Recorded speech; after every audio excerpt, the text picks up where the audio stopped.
Hello, everyone. My name is Mark Kageyama, and I'd like to welcome everyone here to Be Your Own Hero. I'm a stage 4 prostate, bone, and lung cancer patient slash survivor. Been dealing with cancer since late 2020, early 2021.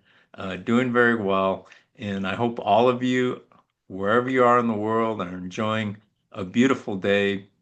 We have. I was just outside today, and it was absolutely gorgeous.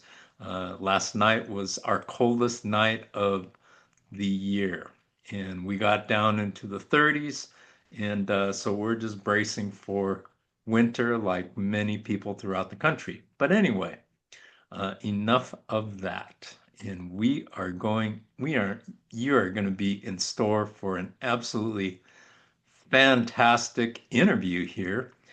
And I have Julie and Sean Francis, and I made sure to put Julie first. Absolutely. Every time, all the time. Uh, and they are going to continue their story. Uh, we it's last interview we did, part two, was absolutely phenomenal. So make sure that you go back and see it if you haven't seen it. And so what I'd like to do is bring both of them on. Sean and Julie Francis, please reintroduce yourselves and tell us who you are, and let's get into another phenomenal conversation. Well, thank you, Mark. And it's great to be back with you again. I'm Shaun Francis. I have had a heck of a life, enjoyed every moment of it, even in challenging times. I've been blessed in many ways. First was finding my faith and chasing it, but the second was having this woman sitting next to me who I will openly admit, privately, and more importantly, publicly, best human being I've ever met and will ever meet. And that's Julie. Oh, I thought I was Sean. Second best. Second. Close second. Close second. And I'm Julie. I got to go along the ride with him for the last 7 years or so. And it's been quite a ride. Like you said, if you saw the previous two podcasts, you would understand. And what I will say is she's finished the first of the 3 book series, which is beautifully written, and we're going to try and move that forward here soon. I provided all the content for it, though, so I'll take credit for that. He did. Oof. That is awesome. Well, Yeah. I think that's going to be an absolutely phenomenal book because you people, both of you, and it's both of you together. It's not just Sean, it's Julie as well. Because Absolutely. whenever there's a health crisis, it's not just the patient, it's the people around them. Yep. And so, yes, let's get into this great conversation. So we're going to try to pick up where we left off. So I'm going to hand it back to you, Sean. And so let's start talking about where the journey is now. So we got home. It was Labor Day weekend. I remember getting home and What year is this? oh, I'm sorry. So that would have been 2016. No, you were from the hospital the first time? Yeah, Go. no, 2019. I'm sorry, 2019. I went in 2016, so it was 2019. I'd been gone for 6 months.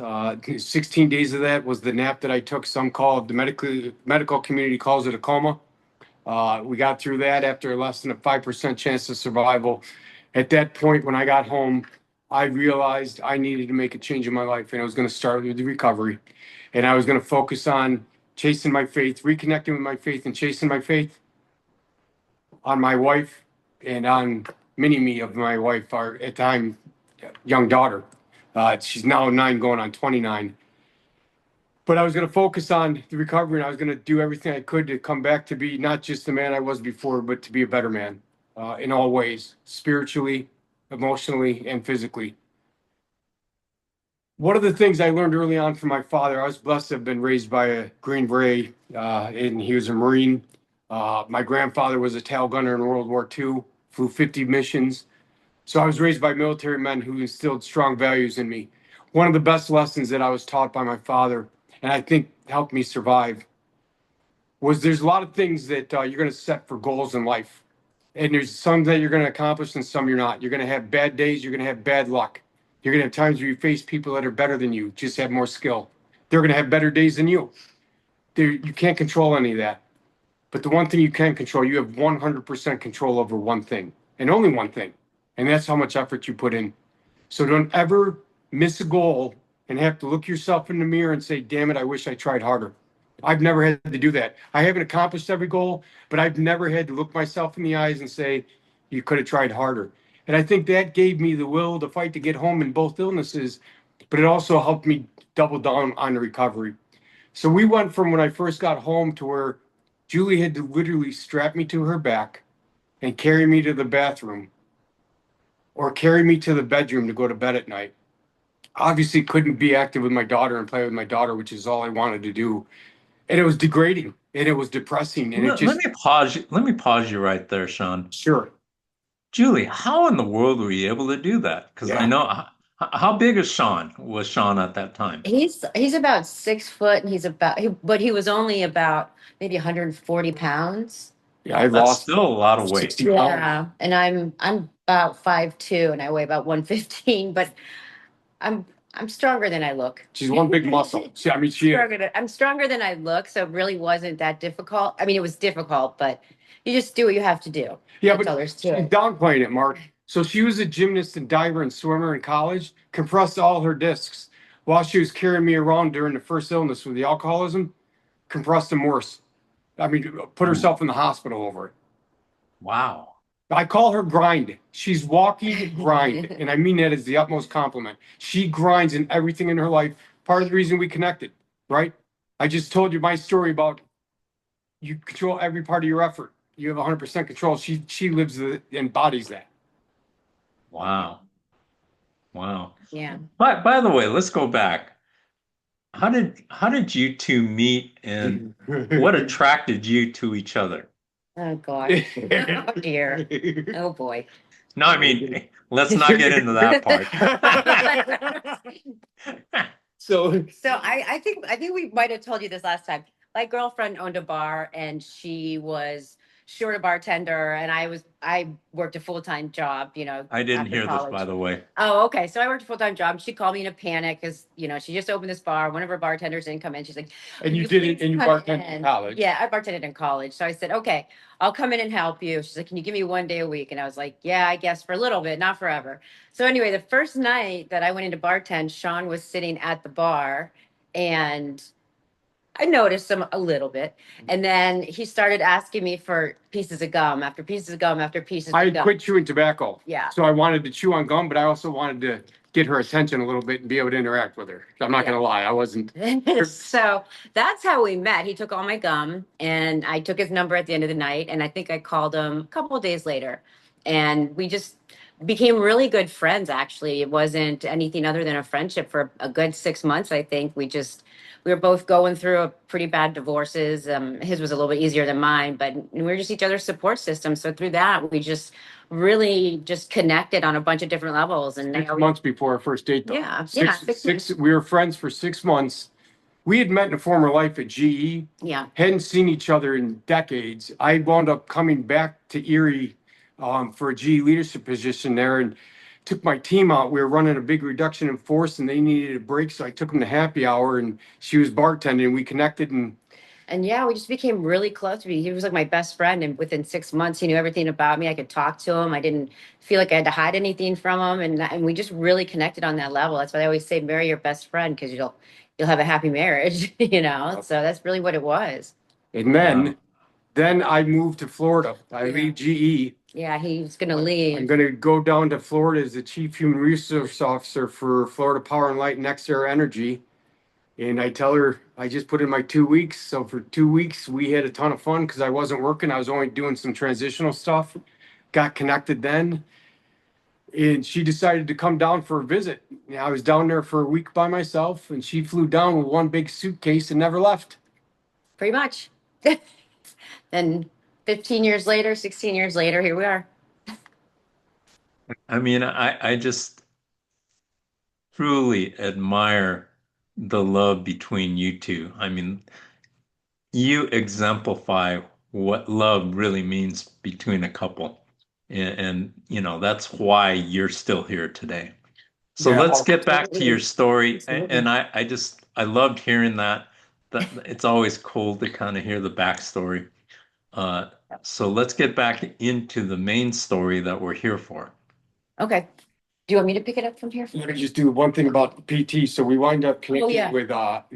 connecting with a physical therapist who was able to strike the perfect balance of challenging me but not letting me hurt myself. He became a close friend. We actually are still friends with him. And when I got sick the second time, we requested him and rehabilitated me again.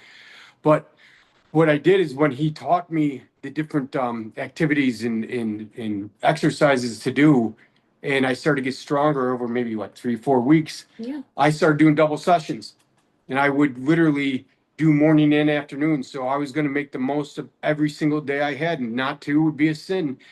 And there were days that I can remember I was crying because I said I can't do it anymore. I'm not doing today. And Julie said, "Yeah, you are. Here you are. Ken, you made a promise to me, and you haven't broken a promise. You're not going to start now, are you?" I guess not. Yep. Right? So I'm not gonna. And I started doing two double days, 2 days. Got in shape of my life. Yep. Apart from when I was playing college ball, which I'll never get back to that shape, but that's okay. And then the brain trauma hit. And the good thing when the brain trauma hit is I was in great shape. So I was able to survive it through God's grace. And you Yeah. can probably start I when. can, yeah. So I'm up and running, right? Yeah, so I'm he's playing up golf and 4 or running. 5 times a week, walking Yeah. 4 to 6 miles Well, a he day. walked the marathon. He ran a marathon on the 1 year anniversary of being home, and he was in That I didn't phenomenal train shape. for. I That- decided the morning of at Decided- Waffle House. yeah. And so I thought he was crazy, but I thought, okay, well, if he wants to. So he did that. Probably not even, well, it would have been May of the following year. He had gotten this really bad headache, and he went to the hospital 2 times, and they said it was just a stress headache. It was bad enough. I didn't get out And of it was- bed for 5 days. Yeah, he didn't get out of bed for about 5 days. I'm like, this is not a stress headache. So I remember Mother's Day, we went out to dinner, and I remember him running and had this terrible headache. He couldn't even eat. And Helena wanted an ice cream cone.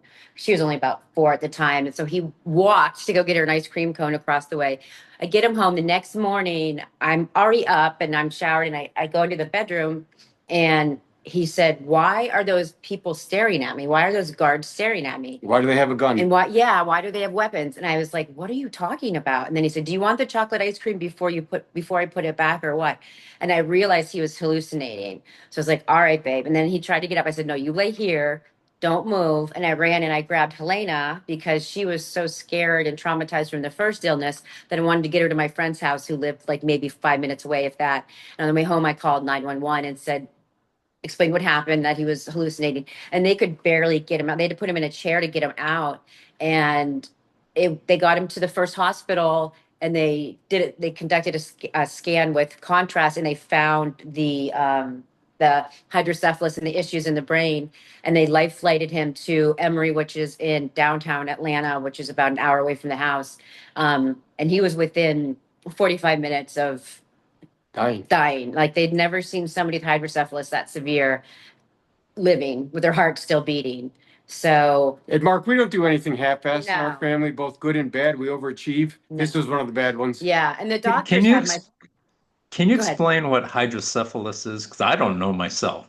hydrocephalus is normally your spinal fluid goes up through your brain, and then it goes through your brain, and then it drains out. Somebody with hydrocephalus, the fluid goes into the brain, but it doesn't drain out. So it's basically just a buildup of fluid, and it normally happens in very young children or very old adults. Yeah, Not 1% of something- the people carry the gene. It typically doesn't Yeah. show itself, and if it does, you're a kid or an adolescent. You take 4 to 6 rounds of antibiotics and you're done. Yeah. Not us. We got it at 47. Yeah. Overachieving again. We get a bunch of surgeries. Yeah. So yeah, that's basically what hydrocephalus is. It's just a backup of fluid like in the skull.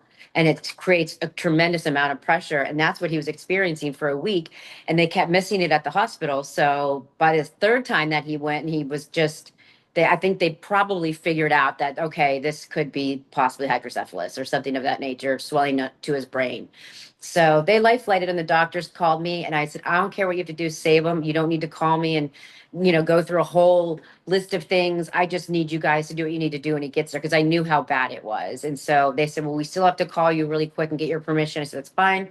So the first surgery that he had, which saved his life the first time, probably, they literally called and they said, "Do we have your permission?" I said, "Yes." And he hung up, and that was it. And I didn't hear from him for like 3 hours. And they said that he was stable, but he was in ICU, still in critical condition, but in a stable condition.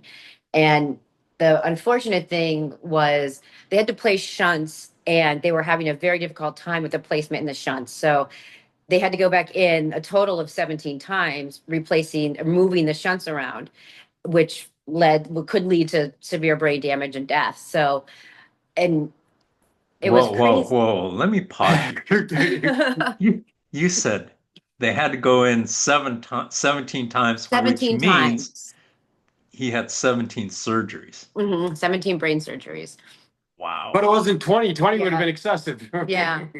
Yeah, he really liked to give them a run for their money. And everybody involved. There's not a boring moment, and the doctors were fantastic, but he really, yeah, 17.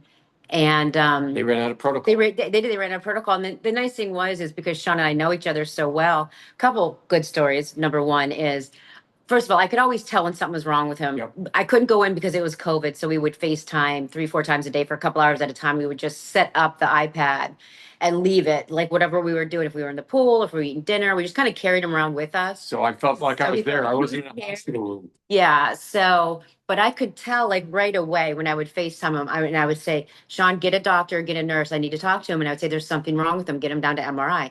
And every single time I said that, I was right. 4 times. Yeah. Four times she said there's a problem. There's a problem. They'd Get him MRI down. and they'd wind up doing a surgery. So they started calling me. She was part of the team. Yeah, when they thought there was a problem, they would call me, and they called me one day because he was talking about being in a meeting in Asia or something, in Japan, and they called me and they let me talk to him, and he said, "Babe, I'm on my way into a meeting. I'm sorry I can't talk. You and Helena just wait. These guys are behind. I got to get back. These guys, I need to whip him into shape, just like he was at work." And I was like, "Okay, all right, babe." I'm like, "You go. I'll be waiting with Helena." And so the nurse got back on the phone. I said, "He's fine." I said, "He's just like reliving what's going on." I said, "Just let him go, because right now he's not at the hospital. Right now he's in his own world, reliving his career, which is where I'd rather have him than sitting in a hospital room." I said, "But he's okay. I don't think there's anything wrong with him. I'm not seeing any signs that I normally see." And they're like, "All right, well, we'll just watch him."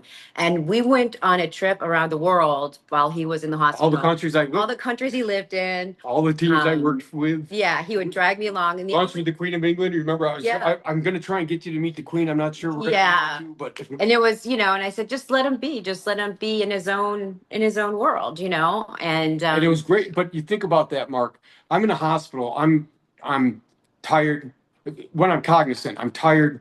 I'm frustrated. I'm annoyed. I'm not myself. I miss my family like there's no tomorrow, and I'm running out of ways to encourage myself. She's smart enough to realize he's just reliving, because I relived the major chunks of my life, which is not surprising if you're in neurology.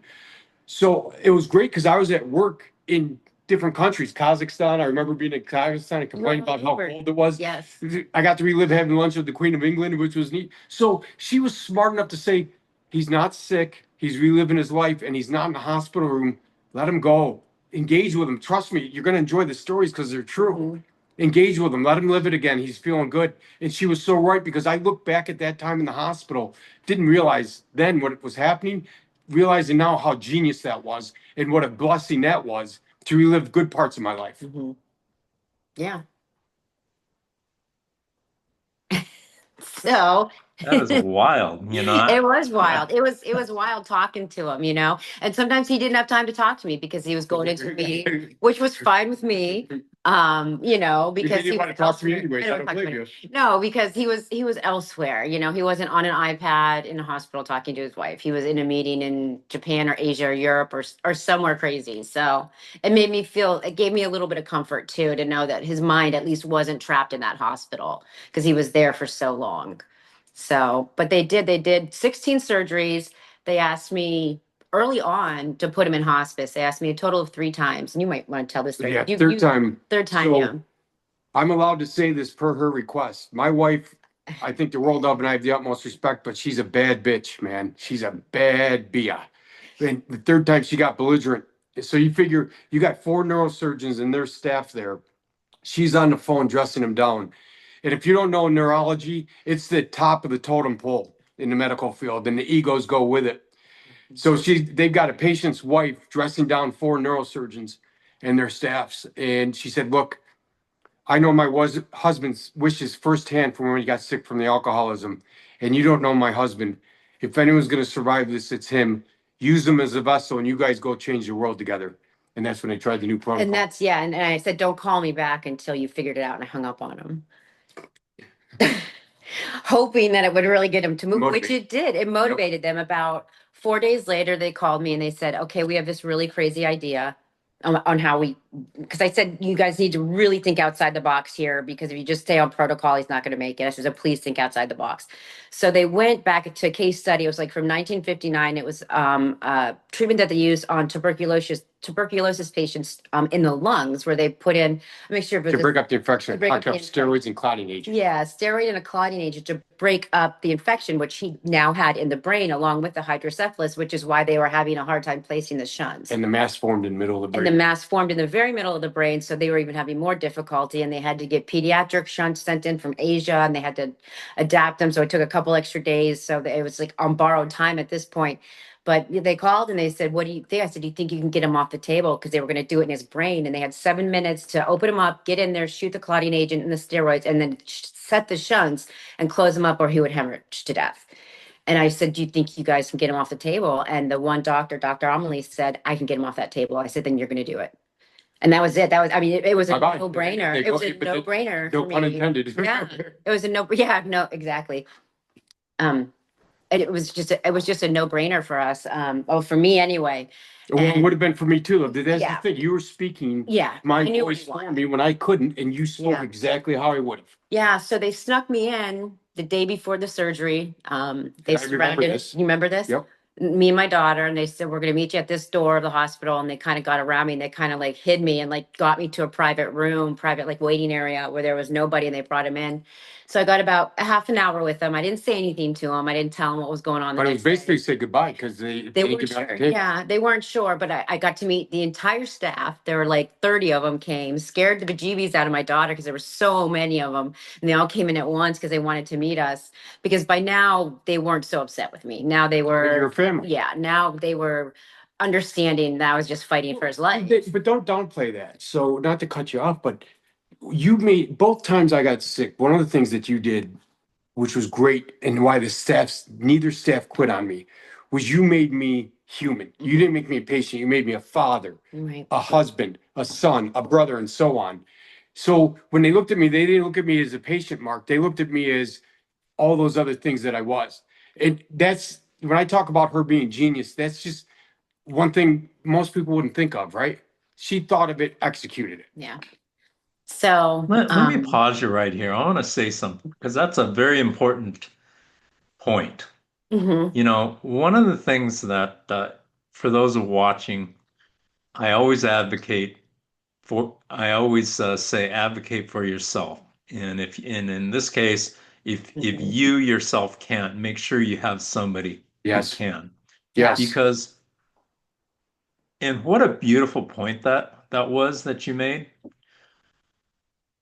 You made, well, Julie or yeah, Julie made Shaun human. Yes. And, you know, when we go to the doctors and go to oncologists and things of that nature, and, you know, you go in for your 15-minute appointment and they, you know, do this and this and this, and they send you on your way. 15 minutes is not enough time to get to know a person, Mm-mm. you know. And what this life is all about, in my opinion, is about relationships. And so what you did was you established a relationship of a person, your husband, to his team, who are also people too. Right. And that's such a critical thing to be able to come and bring that together Mhm. because that's how great things can happen. And in this case, look at the results. Yeah. Fantastic. She saved one person, but they've saved 4 more people and counting with the new protocol. So she's going to keep saving lives with this new protocol. Right. Absolutely. That is absolutely beautiful. I love Yeah. that. Yeah. So they were so excited that he made it. They called me from the operating room. Somebody must have had a cell phone in there, and they called me. I could hear everybody yelling and cheering. So I knew he made it. Now it's just okay. And within 24 hours, the difference in him was just astonishing. He got out of ICU within 24 to 48 hours. He was in a regular room.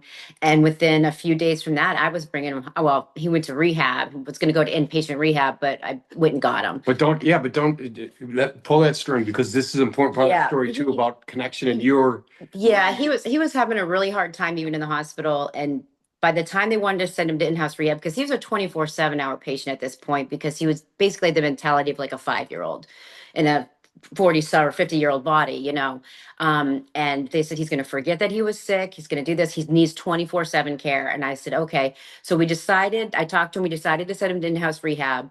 He ended up calling me and saying, I can't do it anymore. Uncle, I give up. Well, we had Friday, the Friday, insurance, yeah. the insurance, The insurance people. there's administrative fiasco. So I was there, I was supposed to go Friday, but I didn't get there till Tuesday. Till Tuesday. So those days, Good memory. I'm in la la land and frustrated and Yeah. just wanted to be home. And I broke. I broke.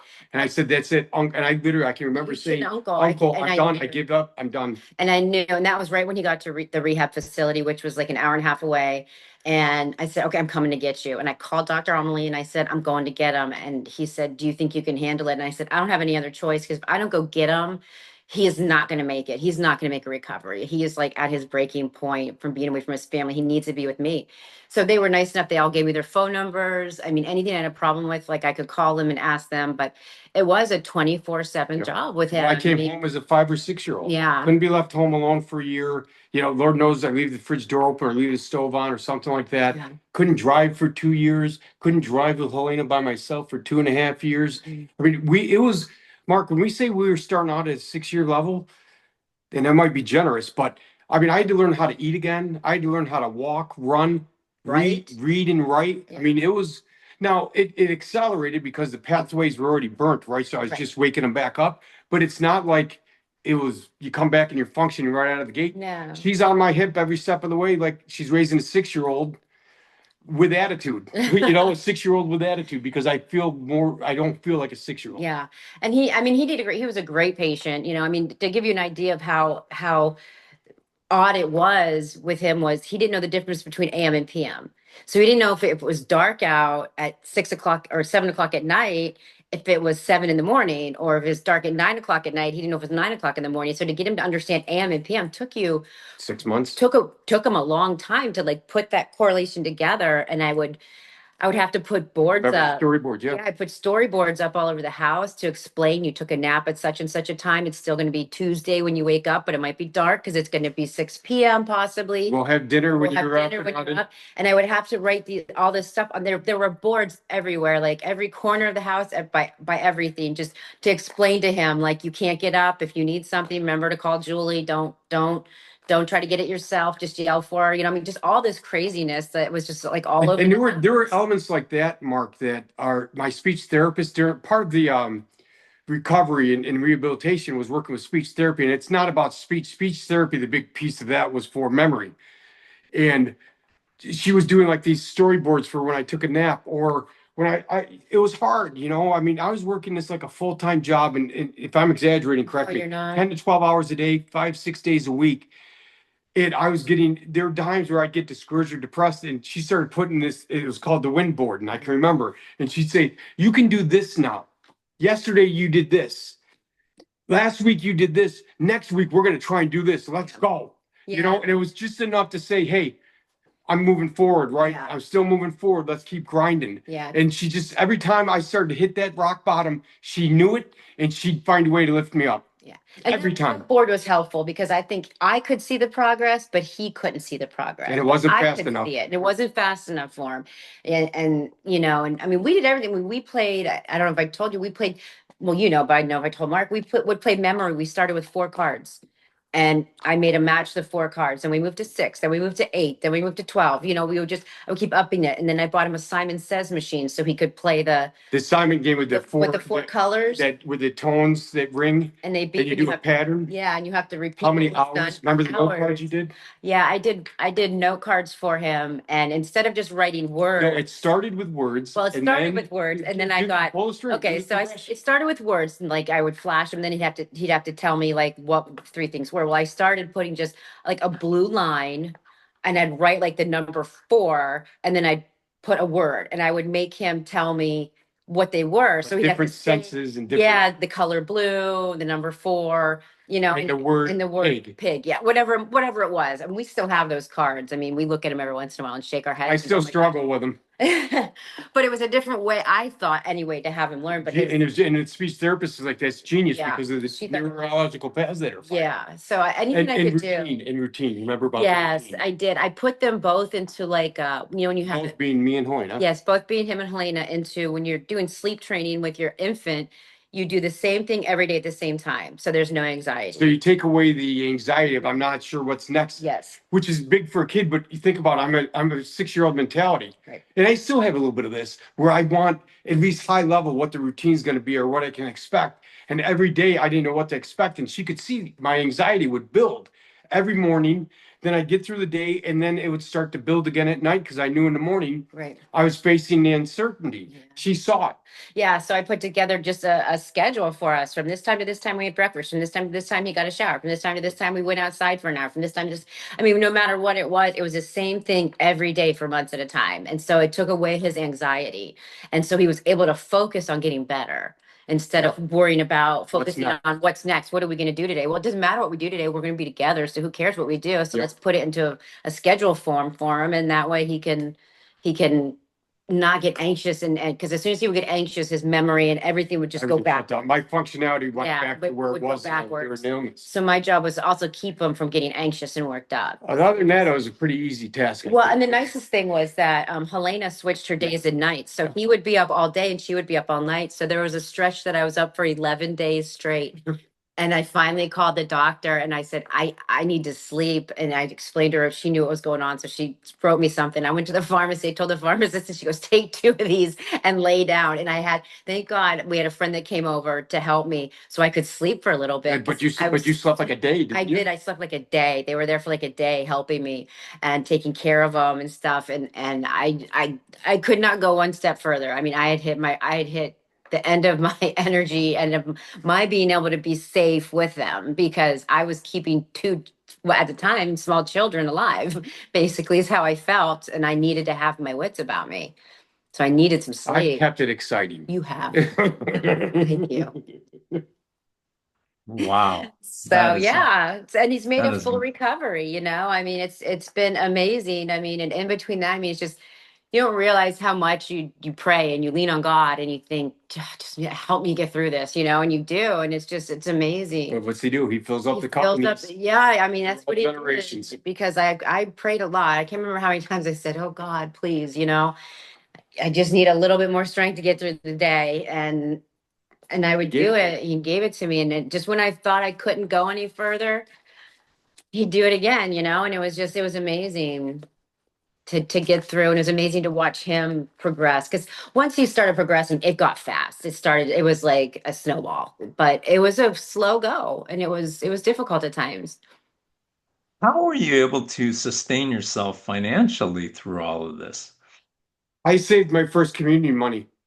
Disability insurance. Too. But I have saved and invested since I got my first paycheck out of college. Mhm, thank God. I put X percent and I started to increase the percent, the bigger my jobs and compensation came. Mhm. But from a young age, I saved for the rainy day. I just didn't think it was going to rain twice, and I didn't think it was going to rain as severely. I mean, we've gone 7 years without a paycheck. The good news is we got a couple businesses starting to fire up here, and that's going to change soon, thankfully. Yeah. But we've had to go into retirement a lot sooner than we wanted to. Yeah. And for the first That's illness, we had really good disability insurance. So that helped for the first, couple years of it. But then it got to the point where we had to make some tough financial decisions. And, it just, it was just too hard. I couldn't leave him alone with Helena. Even at that point, it was probably I couldn't work if I wanted to. yeah, he couldn't have worked if he wanted to. I mean, now he could, but it took a good 6 years, before he would have the memory and the mind to go Right, back to it. the And now he's capacity, the fine. capability, the Yeah, the capacity. capability. I mean, the anxiety would have gotten him and it would have made him regress. But now it's like nothing. I mean, it's like he's as sharp as he was when I met him. Like there, you would never Wow. know that people can't believe what he's been through and what his body's been through. This is And on tape, so I'm I gonna wind know. up bringing that back I every know. time you Yes. say I'm I not know. smart, so. But it's just amazing. It's just amazing. Like I said, I got to see it from an advocate side and the spouse's side, and watching somebody go through that. I said to Sean, I said, the only word I can think of to explain it is just sorrow, when you're going through it. But then looking at all the steps he was making was just such an exciting thing. And I knew he was going to get better. And I know Sean well enough to know that it was going to kill him if he couldn't get better. Like he was going to kill himself to get better. There's no and ifs or buts. He worked so hard, and he's fine now. He's fine. Julie, let me say this much. You are the ultimate advocate. I mean, I mean, I don't know I know a lot of people. And I gotta say, I don't know a single one that would have done what you did. And that's just a tremendous tribute to you. Thank you. I Amen to mean, that, you Mark. you are both special, but Julie, I mean, you are the one that really helped this whole situation. So that is absolutely incredible. Yep. Thank you. It's Um, easy to do when you love someone. That's all there is to it. what would you like to leave everybody? Because we're going to be closing up here. There's a lot of things that you're doing right now. What I want to do is I want to bring you back at another time Hey, and kind of catch hey. things up. For right now, what would you like to leave our audience as the most important message that you would like to give people? Yes, I guess there's a couple. First, you have to have faith that God is leading you down the right path and you're making the right decisions Even for when you don't somebody. know it's the right Even path. when you don't know, even when you're going, oh, geez, I don't know if this is the right thing to do. God's got a path for you and he's got a purpose for everybody. And I said, John's purpose obviously is not gone or been completed yet because he's still here. But and just I mean the biggest thing is if somebody is so sick, don't let the doctors give up on them and write them off, because that's how I felt. And you have to be their advocate, and it doesn't matter if they like you or not, but you have to be their voice, because they didn't like me at first until they realized that I was advocating for somebody they couldn't advocate for themselves. And you were right And most of the time. I was right most of the time, so that's the thing. As long as somebody's got a heartbeat, they've got a chance. And as long as you believe in God, he's going to lead you down the right path. That's all there is to it. That Whatever's going to happen is going to happen. Beautiful. that is Beautifully said. beautiful. Yeah. Beautifully said. What a great point that you made was they didn't like me. Mm-mm. They did not. Who cares? That's what I said. Who cares if they don't like you? Mhm. You're not there to be liked. You're there Mm-mm. to help your husband Right. get better. And Right. that's a phenomenal message for people Mm-hmm. is, you know, we only go around once. Mm-hmm. Life is absolutely precious. Absolutely precious. And we need to Amen. preserve life as much as we possibly can, especially for the people in our lives that we truly love. Right. And you were willing to go above and way beyond, any expectation. Thank you so much for what Mhm. you've done. Of course. And thanks to both of you, Shaun and Julie, for sharing your story. What an incredible story. And I'd like to thank each and every one of you out there watching at To Be Your Own Hero. And just like what these incredible people shared with us, make the most out of every single day, because that is so incredibly precious. That's why they call it the present. That's why they call it a gift. Absolutely. And Amen. make the most out of each and every day, each and every hour, each and every minute, and each and every second. Make sure, please, to like, subscribe, make a comment in the comment section of the video, and we will see you next week on To Be Your Own Hero. Thank you so much. Bye-bye. Thank you, Mark. Thank you, Mark. Bye-bye. Pleasure.